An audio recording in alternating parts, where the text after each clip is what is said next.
अविरल विद्या YouTube channel में आप सभी का हार्दिक स्वागत है। नमस्कार मित्रों, हम ये पढ़ते हैं संस्कृत स्वयं शिक्षक का पाठ 45। कस्मिंश्चित् ग्रामे धर्मदत्त नामकः कृषिवलः आसीत्। किसी एक गांव में धर्मदत्त नामक एक किसान रहता था। सः एकं वानरं पालितवान्। उसने एक बंदर पाला था। सः मर्कटः प्रभूतमं अन्नं भक्षयित्वा अतीव पुष्टः जातः। वह बंदर बहुत अन्न खाकर बहुत ही पुष्ट हो गया। एकदा सः कृषिवलः दध्योदनं गृहीत्वा कस्मैश्चित् प्रयोजनाय तेन सह अन्यं ग्रामं प्रस्थितः। एक बार किसान दही चावल लेकर किसी उद्देश्य से उस बंदर के साथ दूसरे गांव को चला। मार्गे एकं तडाग दृष्ट्वा तत्र दध्योदनं भक्षयितुम् उपविष्टः। रास्ते में एक तालाब देखकर वहां वह दही चावल खाने बैठ गया। तत्र कस्यचित् वृक्षस्य मूले दध्योदनं स्थापयित्वा मुखप्रक्षालनार्थं तडागं गत्वा तीरे उपविष्टः। वहाँ एक वृक्ष के मूल में दही चावल रखकर मुंह धोने के लिए तालाब के किनारे गया।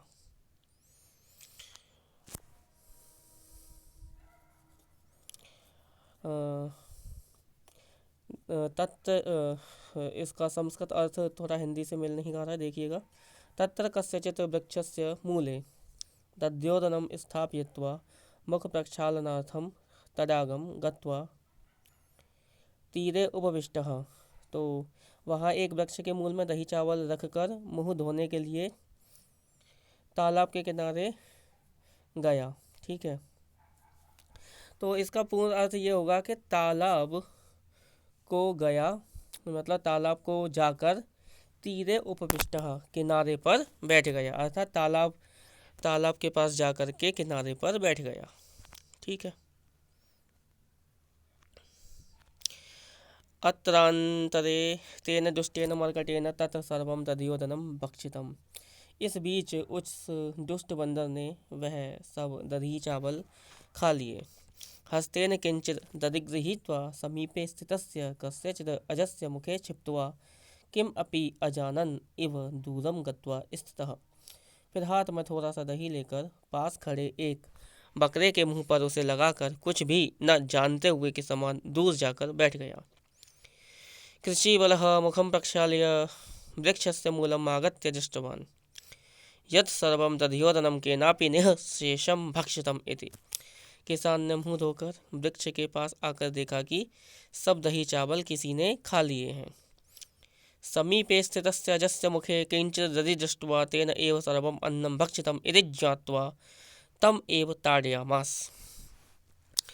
पास खड़े बकरे के मुंह में थोड़ा सा दही लगा देखकर उसने सोचा कि उसी ने सब खाया है, इसलिए उसे पीट डाला।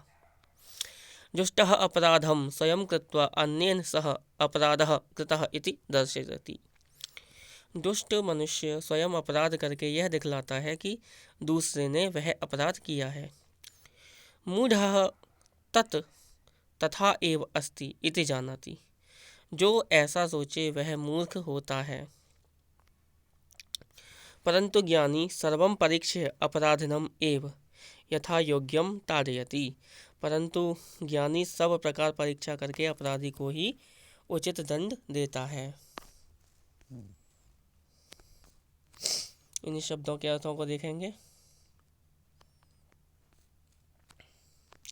पालितवान पालन किया, पालयति पालन करता है, पालिष्यति वह पालन करेगा, पालयिष्यसि तू पालन करेगा, पालयिष्यामि पालन करूँगा, पालयित्वा पालन करके, पालयितुम पालन करने के लिए या पालने के लिए, मर्कटः बंदर, पुष्टः पुष्ट या मोटा ताजा, स्थापयित्वा रखकर, तीरम तीर या किनारा, अत्रांतरे इस बीच में, दुष्टः दुष्ट, अजः बकरा, अजः बकरा आत्मा परमात्मा, अजा बकरी या प्रकृति, दर्शयितुम दिखाने के लिए, ताड़यामास ताड़न किया या पीटा, अपराधः दोष अपराध, ज्ञानी समझदार, परीक्षा परीक्षा करके, अपराधी गुनहगार या दोषी, पालयामी पालन करता हूँ, पालयसी तू पालन करता है, अजानन न जानता हुआ, क्षिप्तवा फेंक कर, तावत तब तक, यावत जब तक।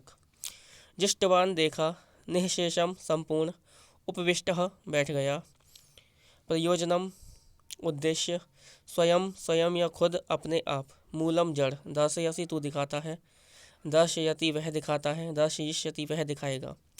दर्शयामि दिखाता हूँ, दर्शयिष्यामि दिखाऊंगा, दर्शयिष्यसि तू दिखाएगा। परीक्षा से तू परीक्षा करता है, दर्शयित्वा दिखलाकर।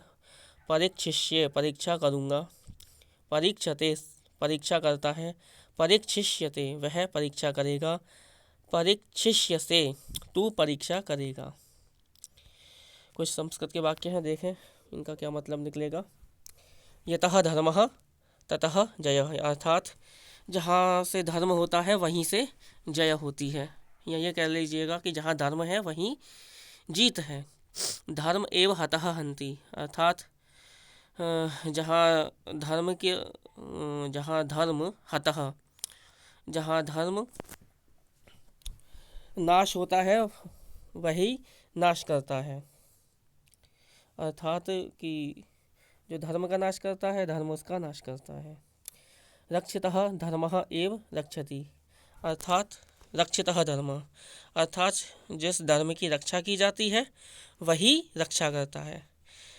हम सामान्य रूप से ये कह सकते हैं कि जो धर्म की रक्षा करता है धर्म उसकी रक्षा करता है, और दूसरे वाक्य का अर्थ हुआ कि जो धर्म की रक्षा नहीं करता धर्म उसकी रक्षा नहीं करता, सामान्य रूप से। ठीक है, तो मित्रों आज के पाठ में इतना ही, मिलते हैं अगले पाठ में। तब तक के लिए सभी नमस्कार, हरि ओम।